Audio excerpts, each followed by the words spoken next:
Today's video, we're going to talk about should you optimize for more than one conversion goal at a time with Google Ads or more than one goal in primary, given that there's two different types of goals in Google Ads. You have primary and secondary goals. Should you have multiple goals in primary at a time? So the key thing with this that I'm going to go over here is the answer is yes at certain times. At other times, the answer is no. And I'm going to tell you how to distinguish from each, given that if you just go one way or the other with this, you are not going to optimize for the most profit out of Google Ads. Short term as well as long term, given that at different points in your journey, you should be optimizing for different amounts of primary goals, or goals that essentially that are marked in primary, Google's going to use for the steering of your ads to decide if this person sees your ad or this person sees your ad. The more goals that you typically have in your Google Ads, the better off you'll do, assuming they're productive goals, because it gives the algorithm more data to optimize your ads with.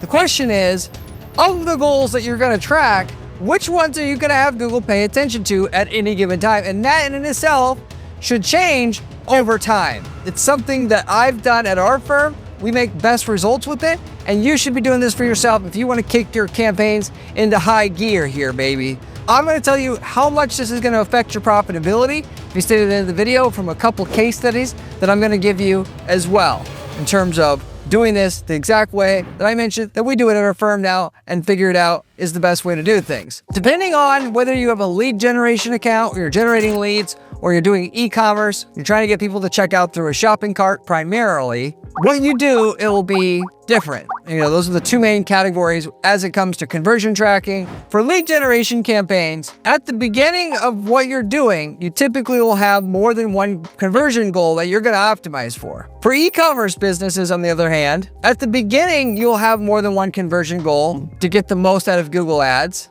as well as sometimes indefinitely, you'll have multiple goals that you use forever to optimize your ads and get the full amount of profit out of Google Ads for your market and for your company. Okay, and I'm going to explain why that is. Generally speaking, what you have is something like this. I call this the waterfall effect, and what we worked with our clients to find out how to get them the most results, as well as companies that I have part ownership in. I'm doing the same thing for myself there moving forward. That is, if you are a lead generation business or generating leads, you have basically probably a service or a high-end product that you aren't selling through a shopping cart. What you'll want to do is set up all these goals right here, which this may seem like overkill. I promise you it's worth doing, and it's not that hard to do. You want to set up a conversion goal and you can set this up through Google Analytics, no bounce, or people that get to the site who do not bounce. In other words, they get to the site and they're going to be an engaged user. They're not going to get there and leave right away, which is a bounced user.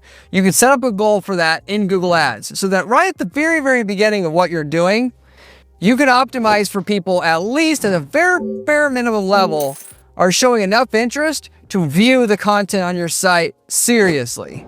Okay, you may say, Corey, why the hell do I want to optimize for that? That doesn't get me money in my bank account. The reality is, what you're doing is you're training the algorithm. Google Ads is all run off an algorithm now, and the people who make tons of money from it and go on to make millions and millions of dollars a year are great at training and dealing with Google Ads' algorithm. Your data that you're giving it is training the algorithm, pure and simple, baby.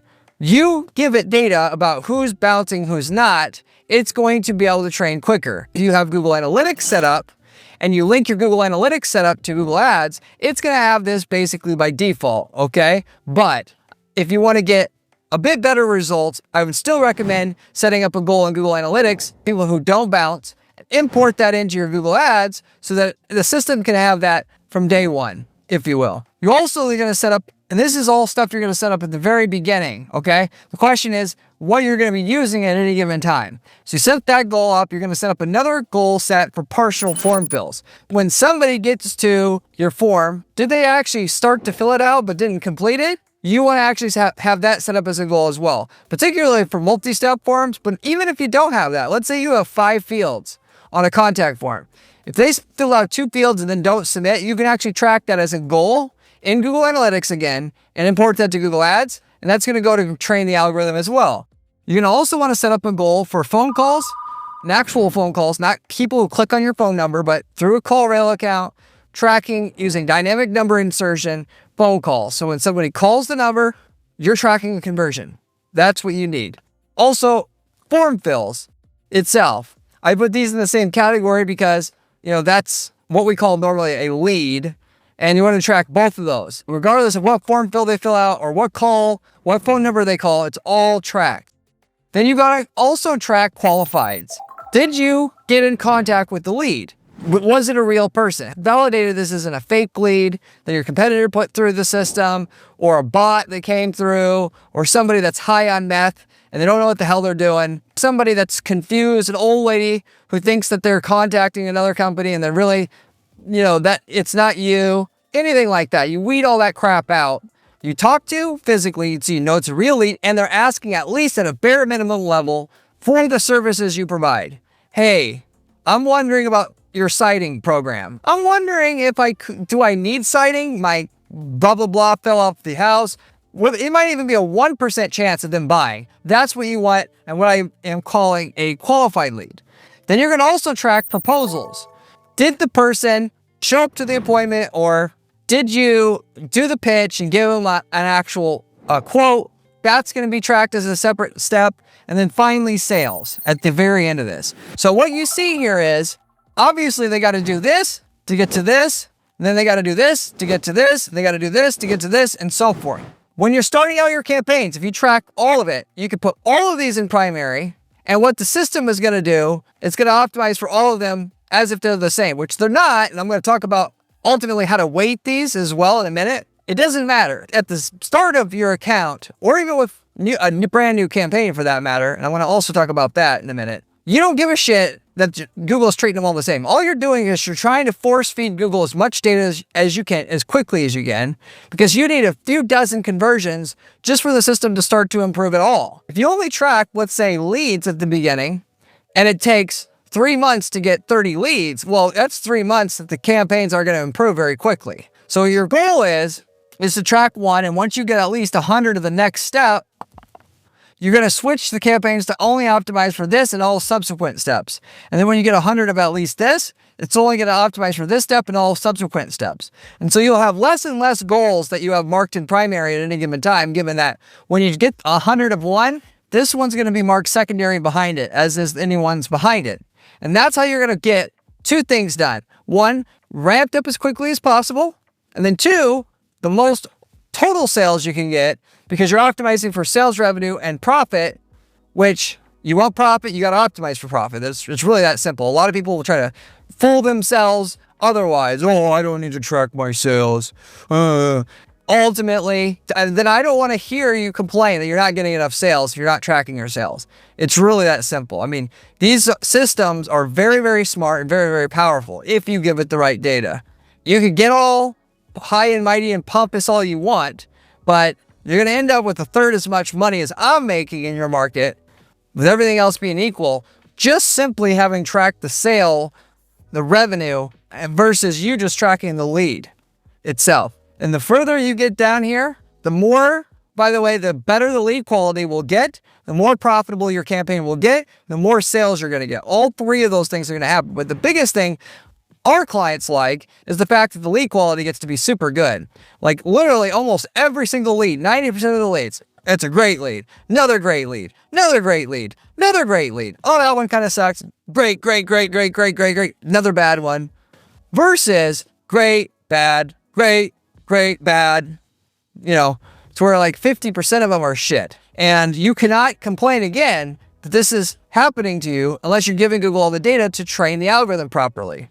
All right. So the answer to the topic of or title of this video is, as for how many goals you should be optimizing for, it depends for lead generation businesses. That is, what stage in the process you're at, how much data you've collected cumulatively in your account overall. And when I say 100 conversions, by the way, I mean overall. You don't need 100 per month. All that shit is the way that it used to be. What you need is a accumulated total amount of conversions. So as long as you got 100 qualified leads, you can start to use that as your primary way to optimize. Now, that said also, I've started to add this general disclaimer. I feel bad for some of the earlier videos that I made, because I would tell guys, I talked about this kind of concept briefly before, you're optimizing for leads and then you want to optimize for sales, let's say.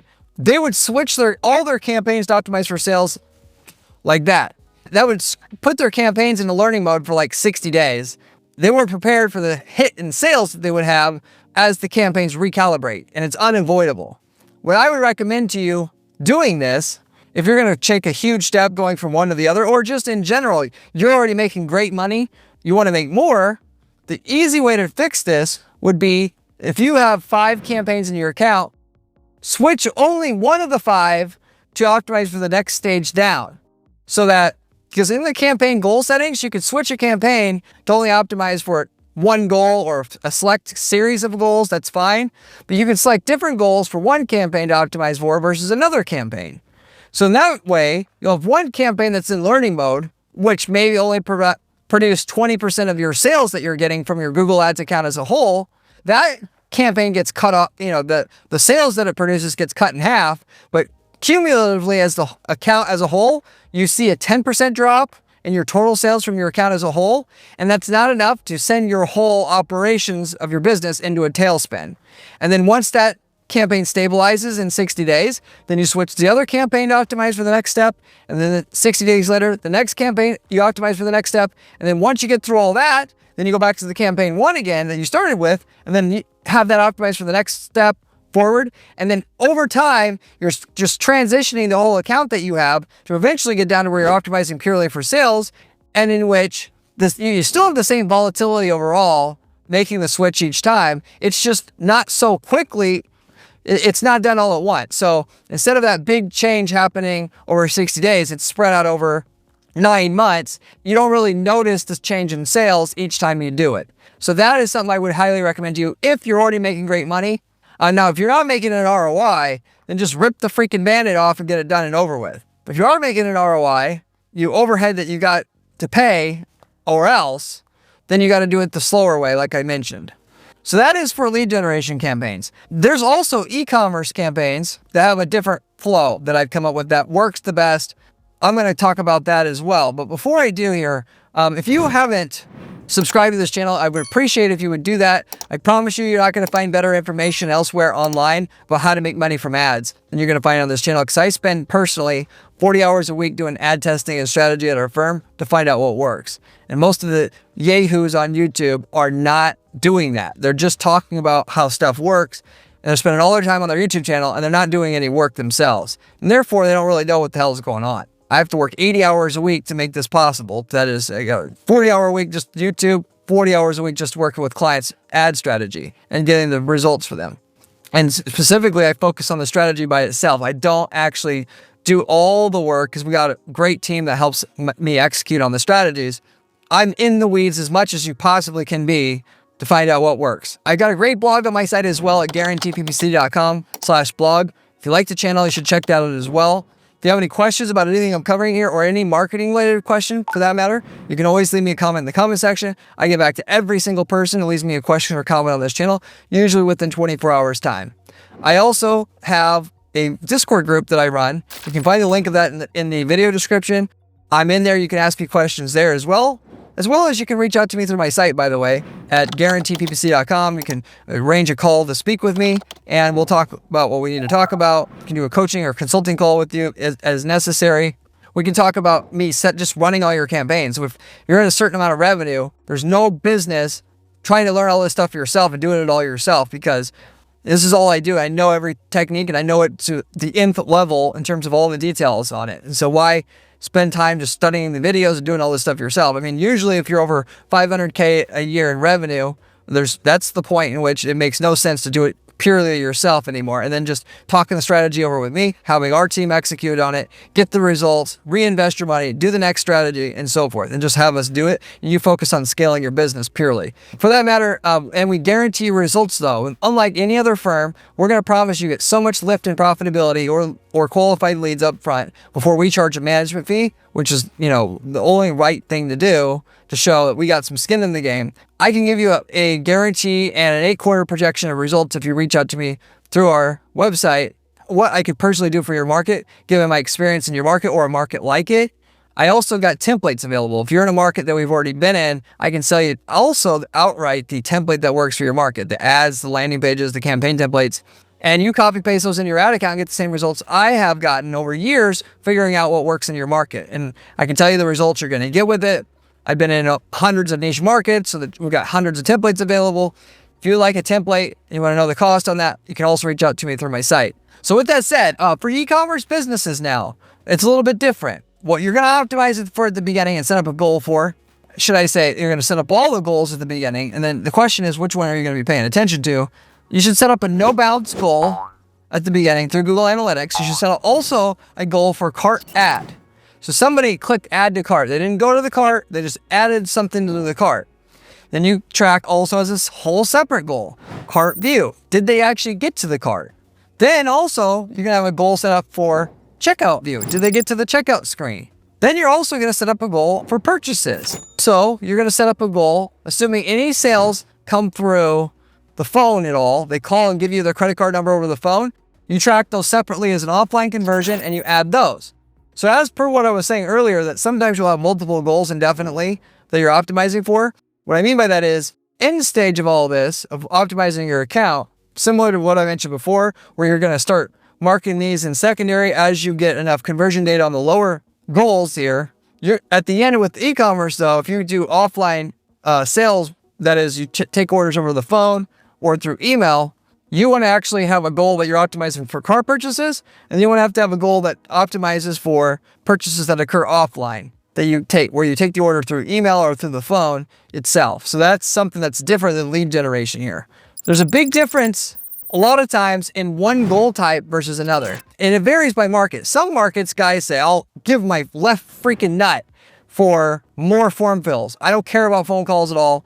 I don't even care. I'm thinking about just taking the number off my website. In that case, we try to do what we can to optimize for form fills. If you optimize for form fills and phone calls, assuming that they're valued the same, you're not going to get more form fills, of course. On the flip side, some guys are doing, the opposite of that. They're saying, I don't give a rat's ass about no form fills.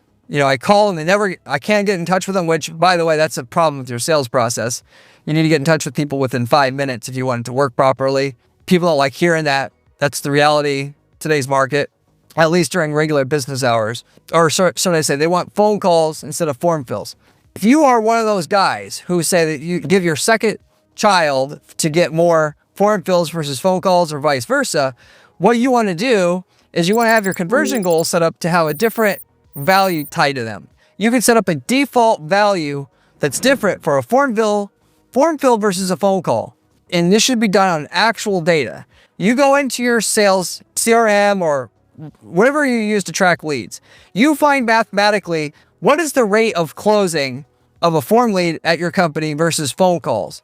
And then if a form lead seems to convert 3 times as well as a phone call into a sale, as a 3 times higher closing rate, will you add as a default conversion value for the form fills something that's, you put it at like 30 versus 10 on the other goal, the phone calls, because form fill is worth 3 times as much as a phone call. So you have the default value being 30, which is 3 times higher than what you have on the phone call goal, which is 10, if you will. And then with that, you pair that with our maximize conversion value bidding strategy, because you can do with smart bidding on Google Ads, which you should be using because it gets the most results. Google's AI system's much more intelligent than what you can do to optimize your ads with manual bidding anymore, at least long term. You can actually then set up your campaigns to optimize for just conversions or the value of the conversion. That is, because there's a conversion, a goal always has whether it happened and then the value. So if you have these values tied to your goals, one of which automatically applies 3 times the value as another goal, and you want more of the goal that's worth more to your business there, and you switch your campaigns from maximize conversions to maximize conversion value bidding strategy at some point in the game, then the system's going to optimize for form fills because it values them 3 times higher than the phone calls or the goal that, of course, lead source that you didn't care about. So in that case, it'll find out who's actually filling out the form in that scenario that I described and go for more of them, if you will. Now, does it work amazing to where you just start getting only form fills and no phone calls? No, it won't. It will, though, get more of them.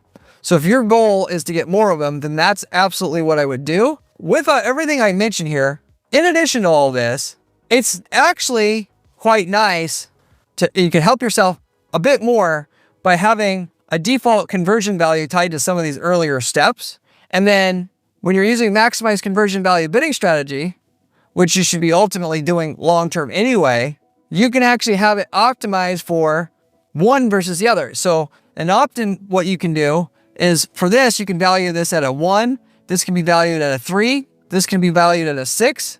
This can be valued at a 12. This can be valued at a 25, right? At the beginning, before you're optimizing for purchases. This is just before you get enough purchase data to purely use revenue. You can optimize for all this, set up your maximize conversion value bidding strategy, and it's going to optimize for the goals down here first over these goals, if that makes sense. So that's another advanced level layer of tactic that you can add to everything I just described here to get more results out of your campaigns. I didn't used to do all this. Started testing and playing around with it, and it makes such the difference. We had a company who sold patio furniture, businesses also to consumers itself. With that business, we're doing, actually it's a combination of lead generation and e-commerce. It's mostly lead gen because it's mostly businesses inquiring, even though they do sell to consumers on the consumer side. Once we tracked every one of these steps here, the results on our campaigns were, in 6 months, this client was asking us, I want to throw more money at this. How can we spend more? And said it to me multiple times. Why? Because the lead quality that they were getting was so good. They stopped getting so many inquiries from a little 2-bit shops, and then also mostly on the individual consumer side itself. They did not want them, but they weren't worth nearly what the businesses are worth. Because if you're in business-to-business sales, you'll know that 1 out of 100 customers is a whale, and that's where all the money's made. The company that has 63, restaurants, and they need umbrellas for all of them and patio sets for all of them. And they, like clockwork, they were getting more and more of the really big ones that we wanted.